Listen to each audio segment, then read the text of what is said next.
Election होने वाला है, बाकी 2 दिन बचे हैं, तो क्या आपका पैगाम होगा? सिंध की अवाम अल्हम्दुलिल्लाह जाग चुकी है। आप देख रहे हैं कि जरदारी लीग वालों को टमाटर, अंडे और पत्थर मारे जा रहे हैं। जहां भी वो जाते हैं उनकी बेइज्जती होती है, वहां से भाग के वो जान छुड़ा रहे हैं। तो सिंध जाग चुकी है अल्हम्दुलिल्लाह।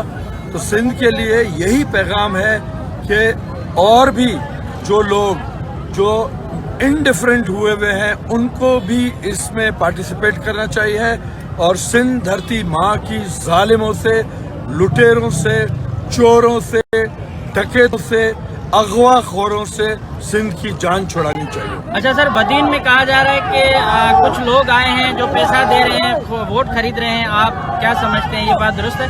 देखें, आसिफ जरदारी ने बदीन में बदीन वालों को डरपोक और बिकाऊ माल समझ के पहले गुल्लू जखरानी भेजा। आपको पता है कि गुल्लू भट्ट के बाद गुल्लू की बड़ी मशहूरी हुई और जरदारी ने बहुत तलाश किया कि कोई गुल्लू भट्ट नहीं मिला, तो फिर उसने कश्मीर के कोने में एक पड़ा हुआ इंसान था जिसको ढूंढ के निकाला, जो कि गुल्लू जखरानी है। उसको यहाँ भेजा लेकिन वो फेल हो गया, क्योंकि दुनिया को, यहाँ के लोगों को पता है कि यूनिवर्सिटी के ज़माने में वो गरीब कैंटीन वालों से मुफ्त खाना खाता था और टैक्सियों वालों से भत्ते लेता था। तो उसके कहने में कोई नहीं आया, तो अब उन्होंने एक नया बदमाश टंडो अलायर से इंपोर्ट किया है और यहाँ भिजवाया है, जिसका नाम है गुलाम कादिर मरी, जिसको कौन नहीं जानता।